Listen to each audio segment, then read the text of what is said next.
Welcome to the J.R. Hendrick Text and Tell, the podcast that deals with the early life of J.R. Hendrick. And now, narrating Take Back the Debate, J.R. and Jimmy. Going back to the traditional narrating format, I want to, in so many ways, apologize for that, but I feel like it needs to be done. I mean, some of the narrating ones were not getting the amount of views, so I figured the next 2 or 3 of these will be, and then we'll try to go back to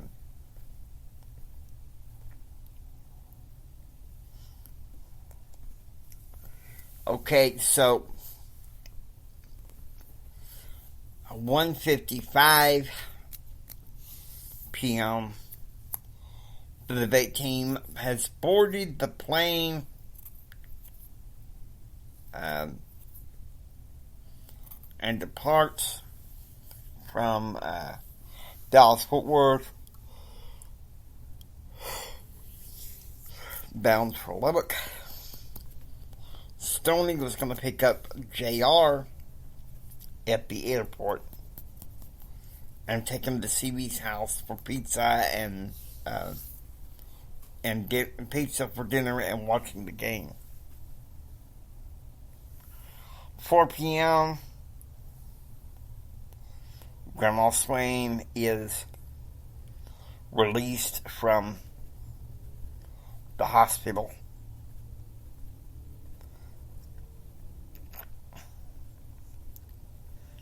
And she is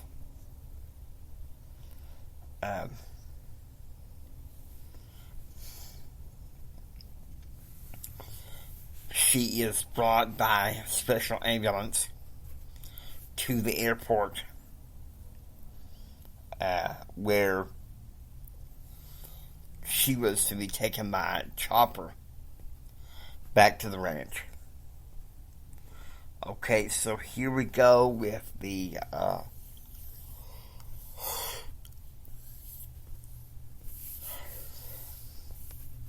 next day, the 29th, 9 p.m.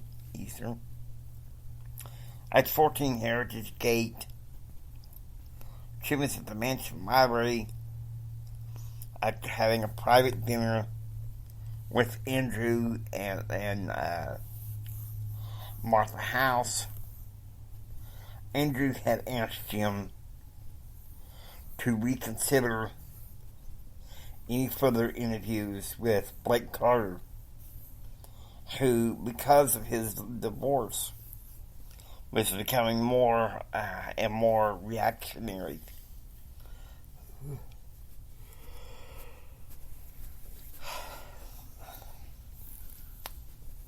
Jim agreed, in part because he's tired of the hassle and tassel going on in Washington, D.C. Jim elected to go on the Andrew Health show on Wednesday instead. Now, it's 9 p.m. Central. JR is listening to Christian radio in the study lounge at Gordon Hall when Frank knocks on the door. He says, may I come in? And JR's like, sure thing, come on in. And Frank says, JR, you probably don't want to hear this, but please hear me out. I understand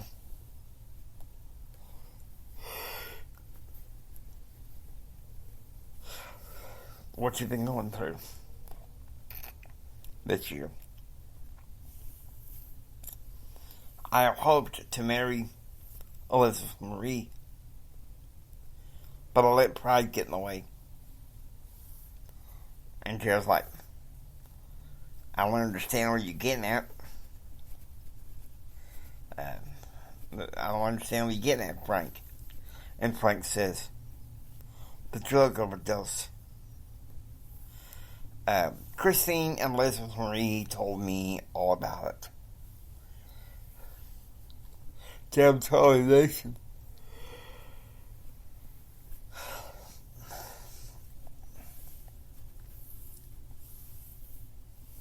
Must be awfully egocentric.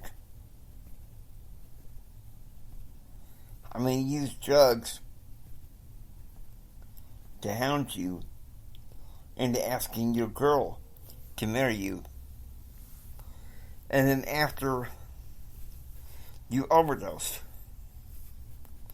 he dumped you like a hot potato.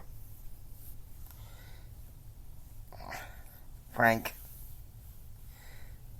I give you kudos for trying.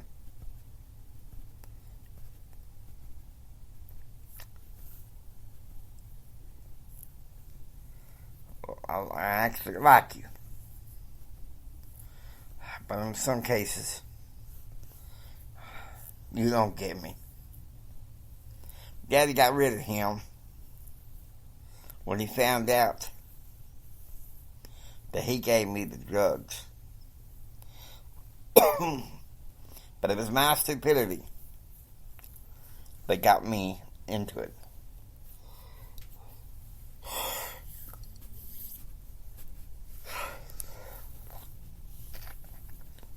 Please don't be too hard on yourself. You're to be commended. Charlie is an idiot. He's a billionaire who's stuck behind a desk crunching numbers up in Fort Worth. And why? He only made C's in economics. He could have applied himself, but he didn't. And he expected you to go down with him. I know you better than that. And based on what your family has said, I've always admired you. Suck up. 1 a.m. Central at the ranch. A full team of hospice care nurses and staff are there.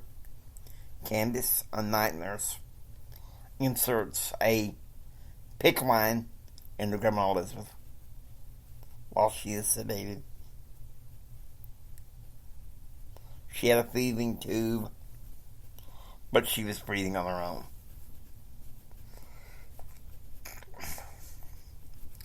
"2 a.m. Eastern. Jim is lying in the mansion front lounge with Marlena.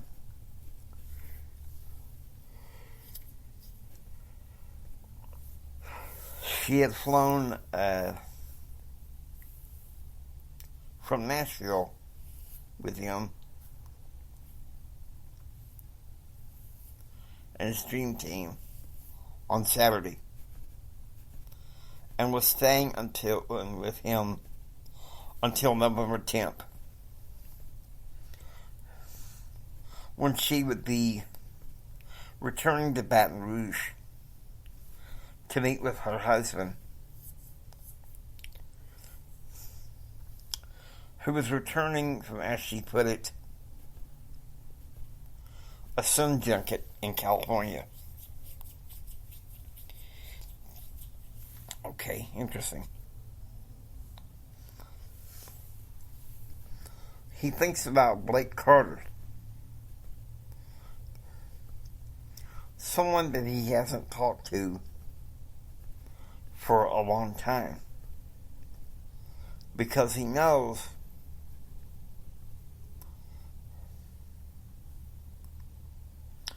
He's going too reactive from his divorce from Katie. 3 a.m. Central. Elizabeth woke up nauseated and vomiting again. Jill, a night hospice nurse, cleaned her up and gave her tonic and sedative to help her go back to sleep. 5:30 a.m. Eastern. Jim wakes up and begins reading his Bible. He knows his next week is complicated. Today he and his dream team were having dinner with Constantine Bush. On Tuesday, he was speaking at a rally in Baltimore, Maryland. He had an administrative meeting on Wednesday. Thursday, he had a press business meeting. Friday, he was to meet with some consultants before going to a rally on Saturday in Denver. 6:30 a.m. Central. JR and Ken are having breakfast at the Holy Spirit Club with Brent and C.B. Coleman. You've done well nowadays, Brent said. Got your billions, addressed campaign finance reform, got yourself on the paper's business editorial board. Want to debate, Brent said. Still don't have Karen, Jared said. That relationship is meaningless, Susie said. Her mother has her picture all over the tabloids. It's tough. But she wasn't right for you, Kim said. I'm sorry. You deserve a whole lot better. But I don't want a girl, Jared said. 10:20 a.m. JR is enjoying study time at political communications class. JR had one more exam before finals.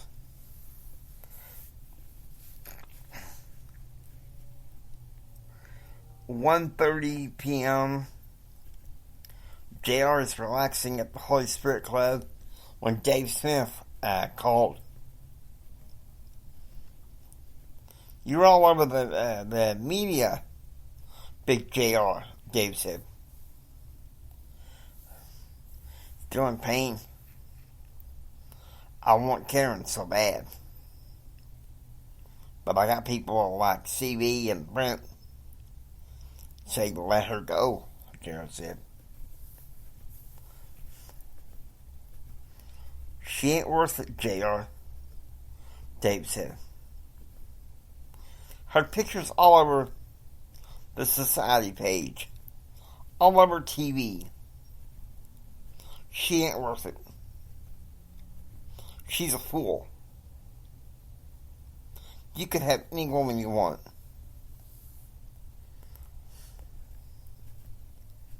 I don't know that, Jared said. 2:30 p.m. Eastern. In Washington, D.C., Jim is on the phone with Constantine Bush, who agreed to write Jim a speech for tomorrow night's rally in Baltimore. Jim was sure This could ignite young conservatives in Baltimore, especially at Notre Dame business.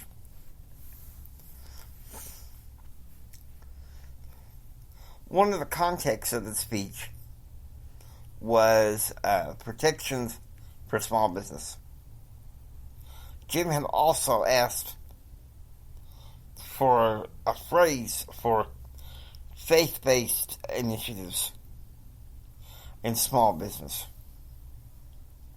Constantine was also consulting Cowboy Joe McDonald. 3 p.m. Central.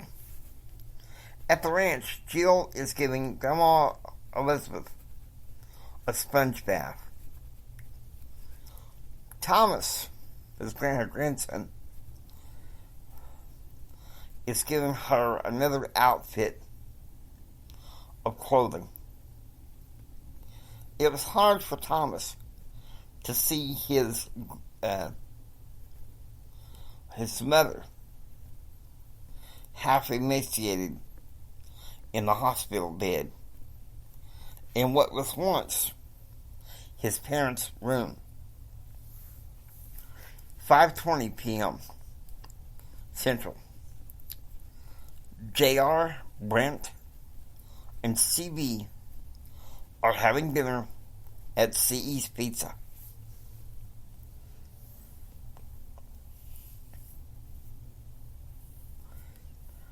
6 p.m. Central.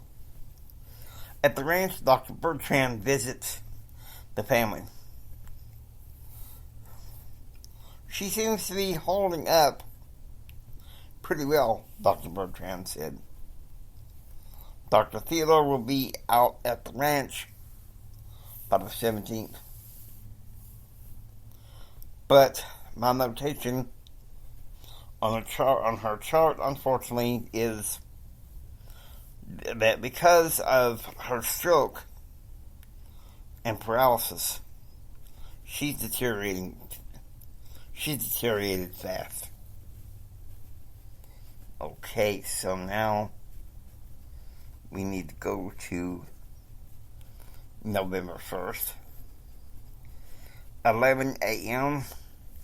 in political communications class, Christine Murray introduces a new area of research called content marketing. This she and Dr. Harmon learned about at the seminar last month in Vanderbilt University. 1 p.m. Eastern. In Washington, D.C., Jim informs the SBA team that this was his next to last meeting he would be attending with them, possibly until December. If you got to meet, well, while I'm gone, that's fine. I'll be in Texas. You can kick me around there. But in the meantime, we got a lot to do. I'm aware that sustainability for small business is a bottleneck in the Senate. Attached to welfare reform. Well, the president, Lee, might, is going to veto it. I won't give up on it. But it's time to move on to protections for small business. To Jim's surprise, everyone agreed. But there was one sticking point on his agenda. Access to education. 3 p.m. Central. In his dorm room, JR is chagrined to see yet another picture plastered on the front page of a campus newspaper of Karen and her new quote-unquote boyfriend. Suddenly, Kevin McDonald walks in the room. So, let's get you out of here, Kevin said. Let's get you to the mall to get some trinkets. And I figured we'd meet Ken for dinner.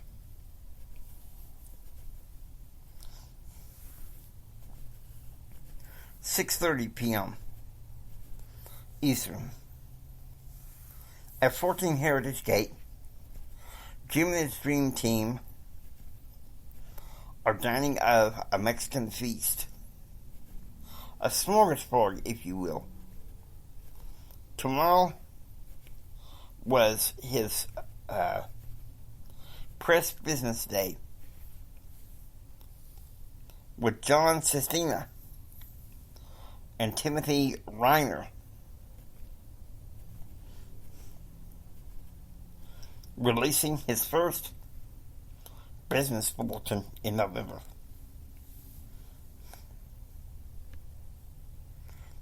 Okay, already I can tell.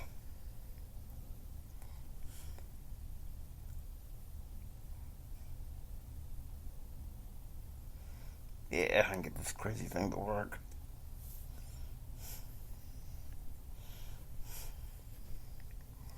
Oh, stupid thing.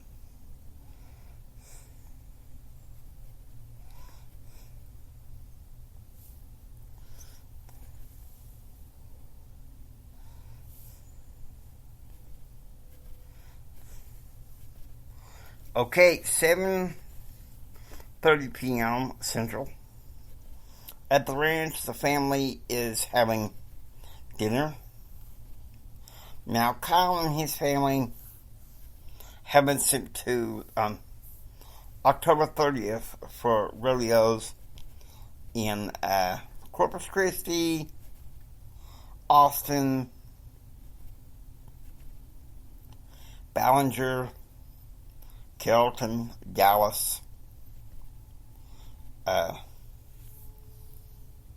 with a chance for them to return to the ranch on November 5th, when Tom and Diane will be leaving by a helicopter to El Paso.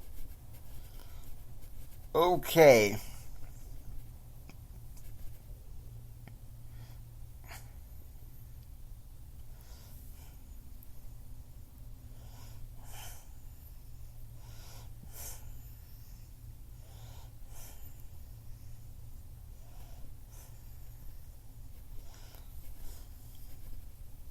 Obviously, we got some work here. November 2nd, 2 p.m. Central. JR has had an eventful morning, going to political contention class with Frederick McKay.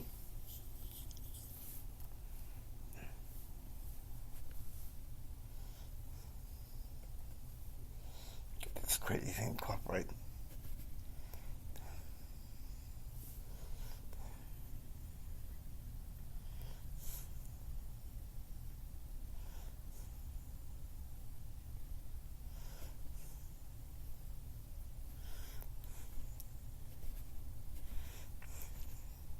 And the rather animated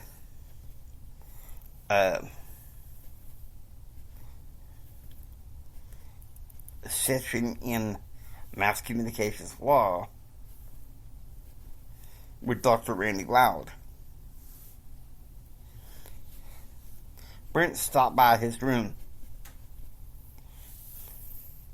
Mama had to go to Waco to tie up some loose ends, Brent said.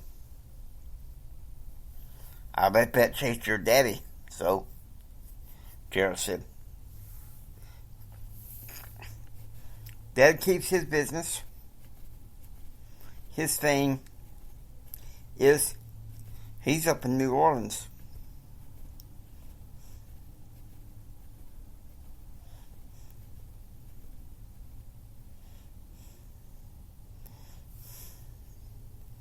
Scott says cute honey. Pulling on. But come Easter, Thanksgiving, Christmas, and the 4th of July, Mama and Daddy are back together again. Like a beautiful family.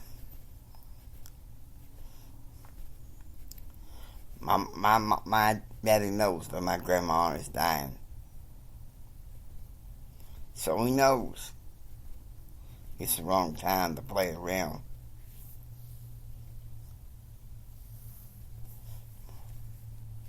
All at once, this shutdown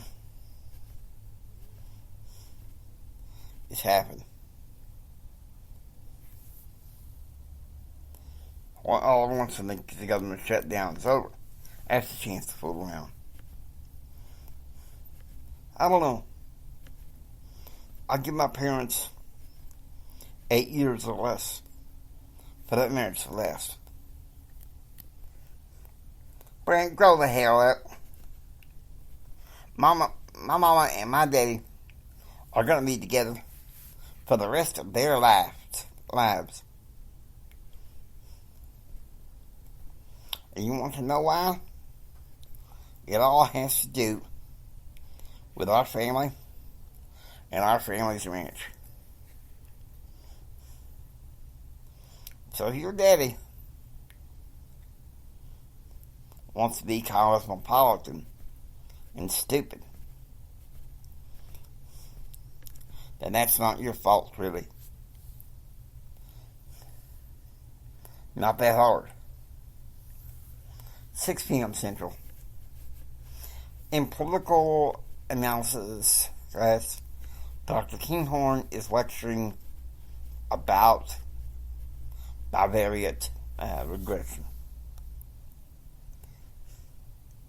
8 p.m. Eastern. Outside 14 Heritage Gate, a late fall mist is falling upon the ground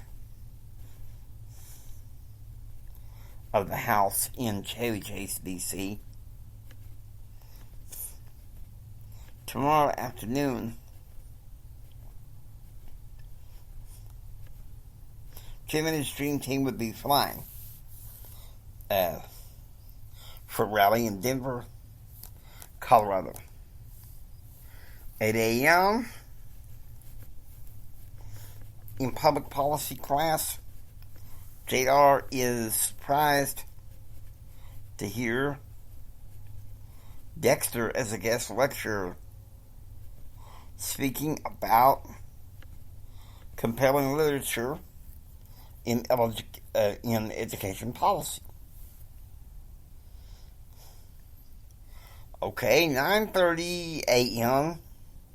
Eastern. The plane carrying Jim Hendricks' dream team departs from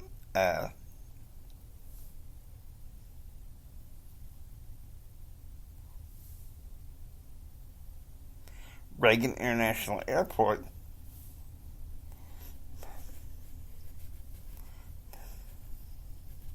Now, why is this thing always that stupid?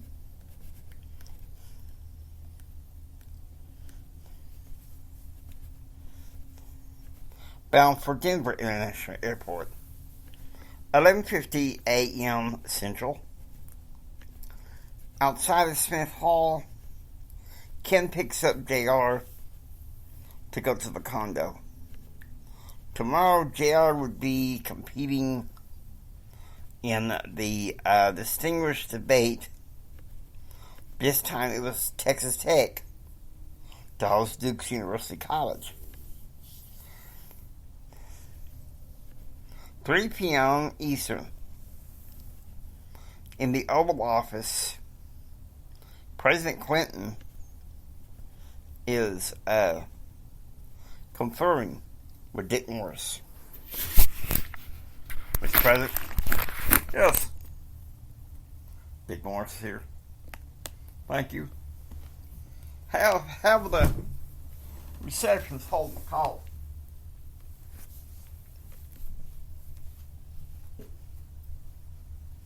Wait this way, sir. Dick Morris, come on in. Mr. President, you said you wanted to talk. Yeah. I don't know, some things going on that's giving me a damn sour stomach. Tell me. This Hendrick appointment, thinking I'll fire him. That's what he wants. Mr. President, to fire Mr. Hendrick right now would be a dangerous move.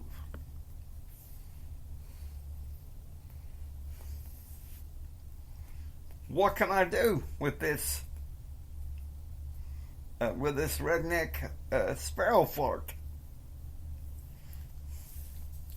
He's got the Senate all up in a lather about Whitewater. Last weekend, Hillary called me saying she's beside herself. Again yesterday. I just think you're getting ahead of yourself. Congressman Chris Ormsby told me yesterday he is furloughing himself when the shutdown happens.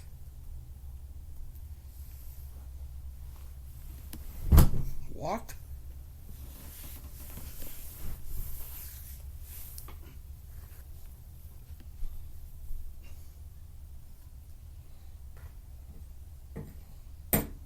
Are you kidding me? No, Mr. President. His mother-in-law is dying. And he wants to be on the ranch to comfort his wife.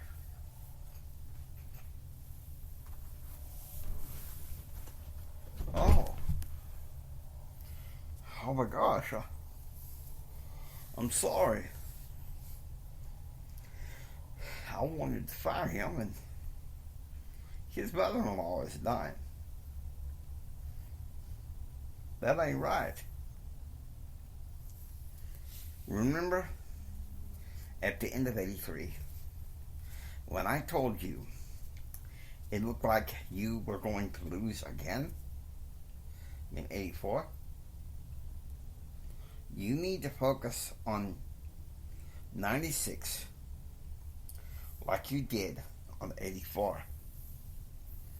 Stop focusing on the periphery of what your advisors want and focus on the needs of this country. Dick Morris walks out of the Oval Office after saying goodbye to the secretary, walks towards the East Colonnade to go to his car. 6 p.m. Central. At the condo, JR and Ken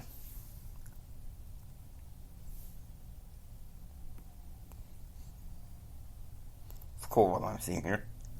JR and Ken have just ordered Kentucky Belle to be delivered. When JR's phone rings, hey, it's Christine. Hey, Dork. Just want to let you know I'm on my way to the November dance at Midway Prep. And you'll never guess who's coming to pick me up. It's David Morgenthau.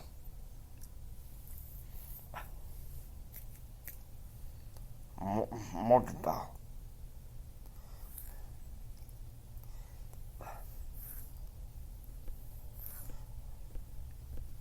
Don Morgenthau's boy?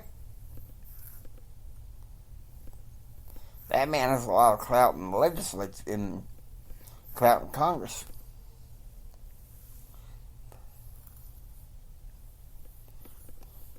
Would you stop talking politics? I'm going to have the date of a lifetime, Christine said. And then Dave's horn honks. And she hangs up. Goodbye, Clark. Okay.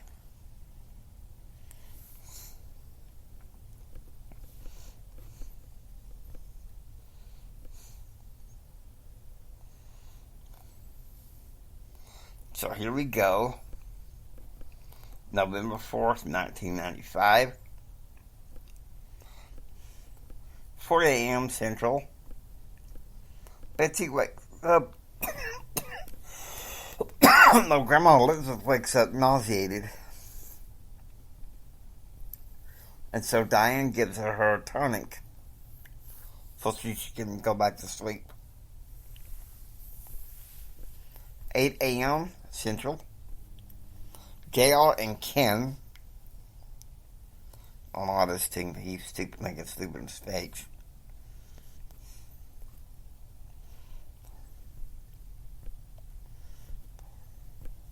Walk into the designated lecture hall at Smith Hall for the debate.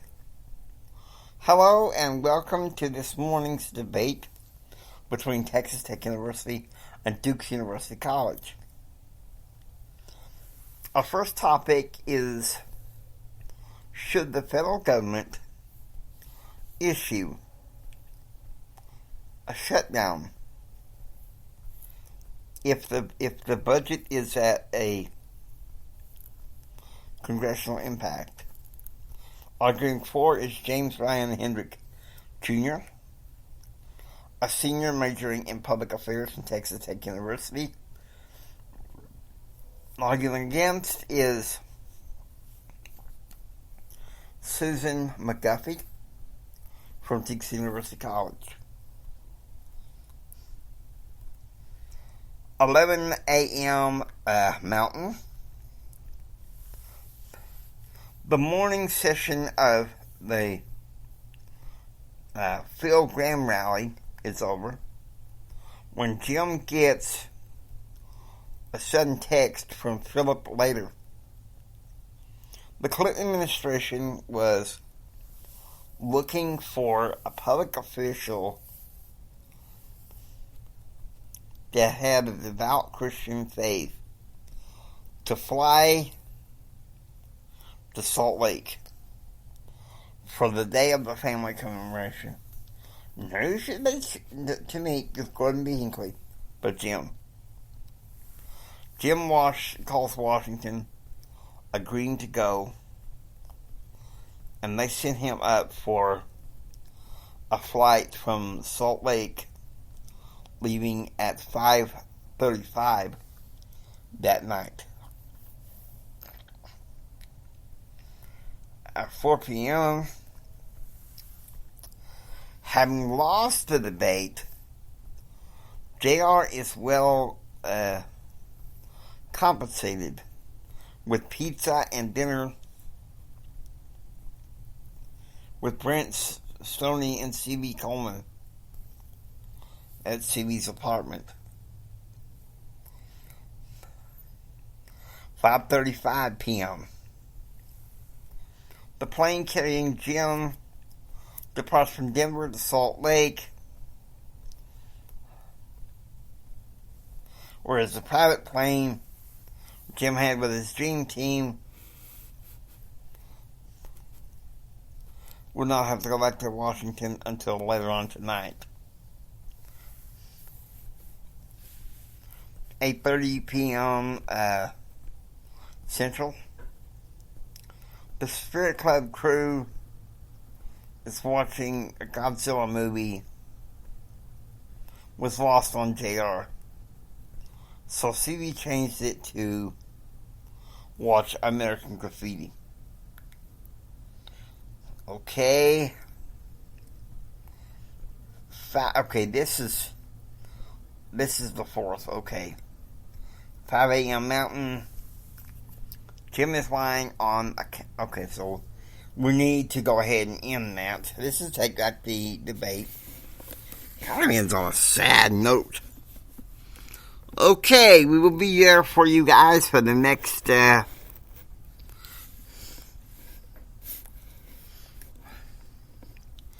this next episode will have a name. We just gotta come back. Hey guys, until next time.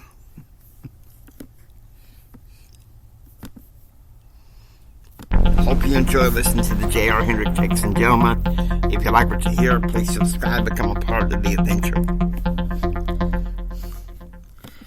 This is the James Hendrick Empowerment Network saying until next time, get ready for the rest of the story. It's going to get a little bit